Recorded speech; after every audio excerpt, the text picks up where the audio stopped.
welcome to Sale's Property Meet, February 2025. As I said in my post today, even though it's dark gloomy, we're getting all the light out today. Thank you, Mary. We've got our first interview. Nice to meet you. Mary, you're doing some amazing stuff in the property world. Yeah, and gotta show up.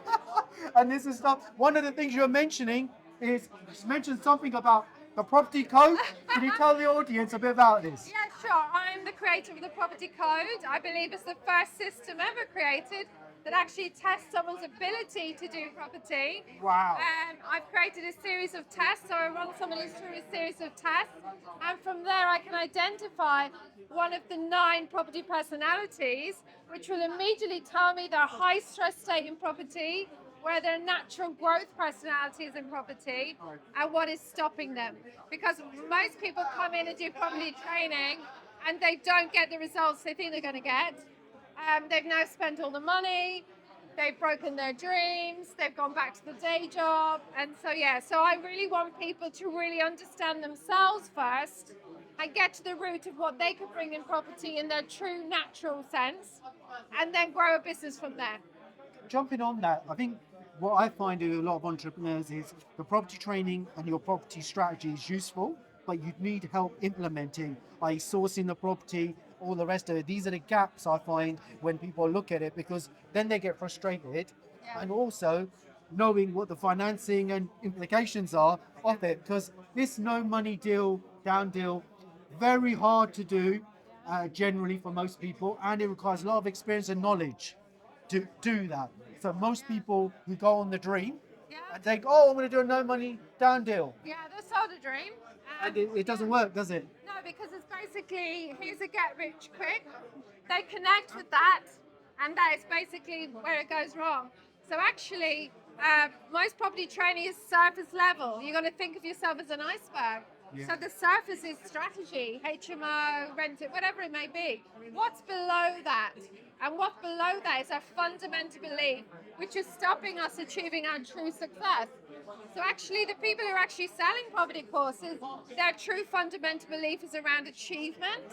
But there's 8 other codes whose fundamental belief is not around achievement. So I connect with people's natural, internal achievement, and from there will come their business. Also, Mary's done quite a few property investments. We're talking about one that you're doing right now, a hotel up in Scotland. Hotel in the Scottish Highlands, because I love hospitality. I'm Irish.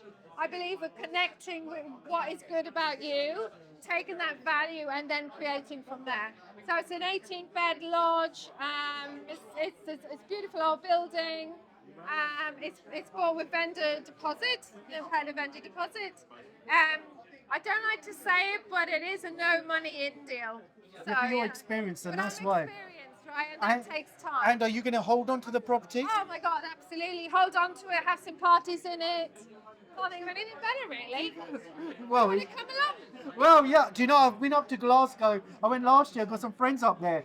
Amazing property investment in Glasgow, places like that is really Scotland's good. booming. Scotland's a great place to invest. Because the value and the return is quite good, whereas the UK and South East, you need such hard to get good deals because the cost of them And is it's so high. very strong overseas tourist industry, especially American tourists who love the Highlands, love Scotland. And this hotel is called the House of Warmth, so I'm bringing all of those elements in. But for the audience, what's your number one property investment strategy for 2025? What would you recommend people really, if they got the knowledge, what would you recommend them to do? I would recommend everybody to actually connect with what is going to impact the world most right now. And so rather than just saying, I'm going to do a HMO, I'm going to do an SA, what have you, what can you bring in you and your values out into property? So how can you serve people in beautiful spaces, in maybe social housing?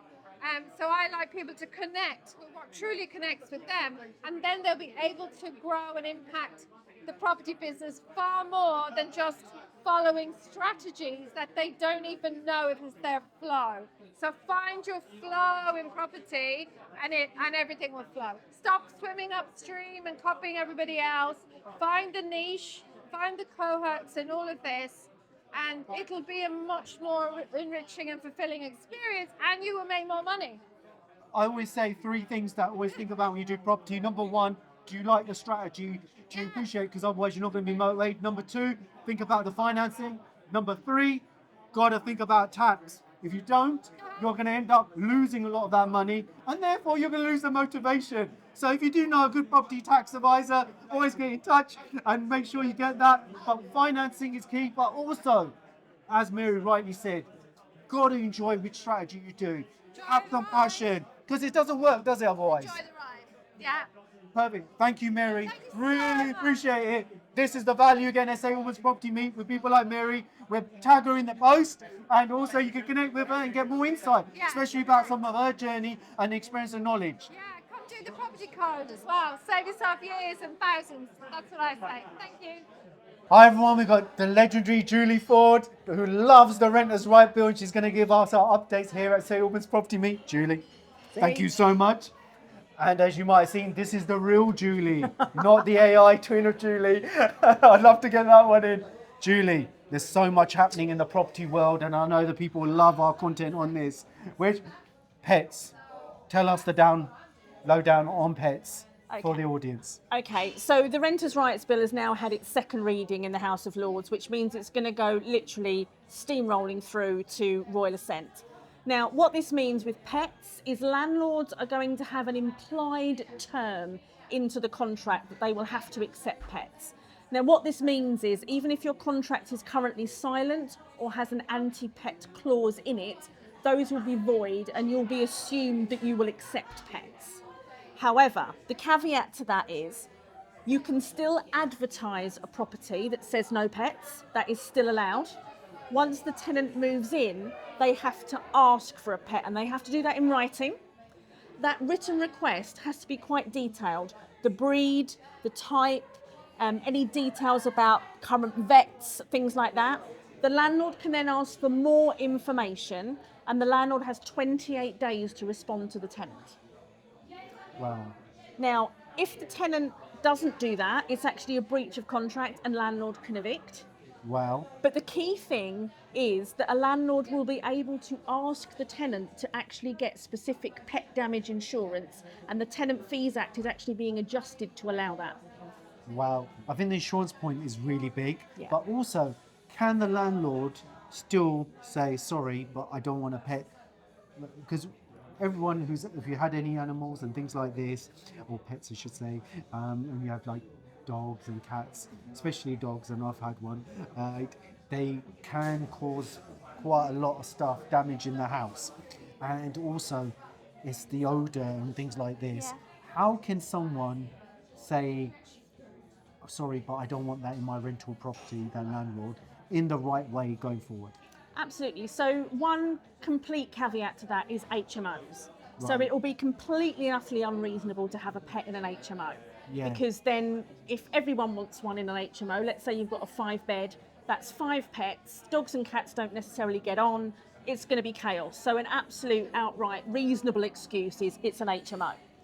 The other thing would be any superior lease that doesn't allow pets. Yeah. So for example, if you've got a freehold lease that says no pets, then that's the landlord's reasonable excuse because they're not going to be able to override that freehold. Right, okay. So there's a lot of different aspects. Always get advice on these matters before you implement. So landlords, make sure your contracts got the right person reviewing. Also the implications, how do you protect yourself and protect your property? Number 2 thing I really want to get Julie's expertise is, everyone knows Section 21, no faults eviction, is going or gone almost. At this time in February 2025. How do I evict someone from my property in the new world under this crazy government? Sorry, but I'm just asking what everyone wants to know. So in the new world of the Renters Reform Act, you will still be able to get your property back for the 99.9% of reasons why people used to use Section 21. So firstly, most landlords wouldn't be evicting a good tenant for no reason. That doesn't make business sense. So you're always evicting a tenant for a reason, but Section 21 was just a quicker route to doing it. Yeah. There's actually 35 new grounds that are being introduced under Section 8, which pretty much fills all the gaps why people would have used Section 21. So for example, landlord Wow. wanting to sell, landlord wanting to move back in, those are going to be new grounds that are introduced so that landlord can actually do those things and evict a tenant correctly. But I've heard on those 2 points, those have to meet some conditions. You can't re-rent within 12 months and things like this to stop people abusing it. Also, I guess, yeah, you can't rent 12 months. If you don't sell, how does that work through? Because imagine you had intentions to sell. Yeah. Let's talk a scenario. People love this stuff. Imagine I had intentions to sell and the sale fell through. The person's moved out. What do I do with the property? At the moment, the way the bill is written, unfortunately, there's nothing you can do. You cannot put that property back on the market. Now, on the market means you cannot rent it under the new assured tenancy. You can't service accommodation it. You can't Airbnb it. You cannot remarket it in any way, shape or form. Wow. So it's very possible that there will be properties sitting empty for 12 months or more simply because they didn't sell. Now, this is not logical, and hopefully the House of Lords will see that as one of the amendments they need to make, because you'll also have situations where maybe the tenant has just moved in and sadly the landlord passes away and probate needs to happen. If Yes. probate is restricted for a year before anybody can actually make the necessary application to court, you've then got another problem. So there are some little issues with this whole idea of selling and the 12-month restriction. You've made a really good point. Always get advice. Probate has a legal and a tax implication. And Julie just highlighted probate, and there's a lot of fines and penalties, especially after 6 months. Yeah. They start whacking interest on, and then penalties come shortly after as well. And you need to pay it. You won't believe it, and I'll finish on this, is we had a potential client come through, and they had quite a big estate in the tens of millions. No planning done. The mother passes away. They've got a tax bill of over £10 million. Wow. And they have to pay that within 6 months, so they have to take financing out to Where pay do you back. find 10 million from? Well, it depends on how big your portfolio is, Right. but it's 40% now, had no leverage. The parents had cleared all the leverage, everything. So now, if you don't get planning from a tax side, your wills, all of this lined up, now obviously the compliance around the renters is the renter's right bill, isn't it? Yes. Right, just because so many different names we used. So those things, you got to get those done and get advice on all those, because if you don't, the penalties and the implications, they're huge. Just like that gentleman, him and his brothers are going to stock up 10 million plus. And that could have been all protected potentially if they had done it correctly, Yeah. got the right planning, invested the money, and they done that, and they could have potentially got it down to quite minimal, if not even zero in some cases. Yeah. It's mind-blowing, isn't it? Absolutely. Don't you love St. Albans Property Meet? We obviously tagged Julie into this, and if you follow Julie, her and her AI twin, they're telling you everything about the renters' right bill, and it's a huge difference maker, because that is the big thing for property entrepreneurs right now. You must understand that, must get a device, otherwise you're jeopardizing your entrepreneurial journey in property. Thank you so much. Wow, what a February 2025 St. Albans Property Meet, and we've got one of the other co-hosts, and they're going to give us some amazing insight on property. Craig, Cheers. I always have fun in this one. I love this is our local patch. Craig, got a bit of free advertising there. Craig, tell us, Branded shirts. branded, Yeah. tax deductible. Love it. They are listening to me. Can you tell us a little bit about what you're working on? Because all entrepreneurs love hearing the story. Right, we've just finished a project that unfortunately we nicknamed it the Smelly House Project. And it was actually as a result of hosting here on our WhatsApp group. Wow. Ironically, Julie Ford, my co-host, put on the WhatsApp group these photos of this property in Hemel Hempstead. The photos were shocking. Wow. There was so much rubbish in this place. I thought this is an opportunity, so I went to look at it. This house was so smelly. Wow. The estate agent refused to go in the property. She actually handed out face masks to people because it was so bad. And you bought this one? Oh yes, yeah, love it, yeah. Because you know the one key thing about smelly houses is they're so horrible, nobody wants to buy them, which means you can buy them really cheap. So I managed to buy a 4-bedroom townhouse in Hemel Hempstead for 257k. Have you got a little video of this? Oh yeah, we can send you all the details on it. You'll see the video. It's on the Craig Shepheard TikTok. It's pinned at the top. Oh, don't. Unfortunately, this cut that doesn't bit. have smelly vision. Otherwise, it was so bad. On the first day my girlfriend came to look at it, she walked in. She actually ran out into the back garden to heave because the smell was so bad. People love numbers. What? So, what was the asking price for this? Oh, it was nearly 300,000. And what did but you it know? was a motivated couple. They were going through a divorce, and they had this horrible tenant in the place. The smell was so bad. Literally, your hand stuck to the handrail. It was so dirty. What? But that first week is not a very pleasant part of the project. But by the time you've ripped up the carpets and the wardrobes and the How curtains, much did you get below market value then? oh, over 50 grand. So we've then spent less than 50,000 on the stamp duty legals. So we're all in for 300,000, and it's just been revalued at 400,000. So it is the perfect What is it? 4-bedroom. 4-bedroom townhouse. So it's the perfect buy, refurbish, refinance because it's valued at 400,000. So you can get a 75% standard company buy-to-let mortgage, which his means numbers. you get £300,000 back, which is exactly the amount of money I've put in. So I'm actually getting all of my money back. Wow. Technically, it's now a free house because we bought it really low. We kept the refurb costs tight. You're keeping it. We're renting keeping it out. renting out, How much is the rent? £2,100 a month. My local. And then town. basically I ended up with about £10,000 a year passive income once the mortgage has been paid. Wow. So it's covering. But that 25% you normally put down is the difference between all the money we've put in terms of legal, stamp duty, refurb and cost, and then the new value effectively becomes the deposit. So we get all our cash back. It's a free house. And I was saying earlier, it's very hard to get no money down. This is an experienced property investor, stroke developer, and that's why he's got that deal. Not very easy to get. Amazing. So there you've got was all your somebody who money used out. to have a tagline, Yeah. which I don't particularly use, but it's very appropriate, this one, and it's, if it smells of we, think of me. But that is a brilliant thing. So yeah, look for smelly houses because you can buy them cheap. I don't know if anyone who's going to be watching this one, right? I don't know if we have to put a PG rating on there, but maybe on this one. But the thing is, after that first week, and the first week is pretty horrible, you do need face masks and gloves while you rip all the carpets out. Yeah. But once all the carpets are out, all the windows are open, it's vented. So It's a standard Just refurb for after the- that. What were the people doing? I know I'm asking the question because the audience are going to ask him. How did the people, what were they doing, these people that rent in, to make it? They just never cleaned it in years and years and years of living there. Also, in the kitchen, there was no extract fan, so all the fat of the cooker literally condensed up the wall and on the ceiling. You had cobwebs with fat dripping down off it. Oh my God, my. They had a washing machine in the downstairs bedroom with no ventilation, so the ground floor smelled of damp. The carpet, unfortunately, had a dog that they never allowed in the back garden, so the carpet smelled of dog wee.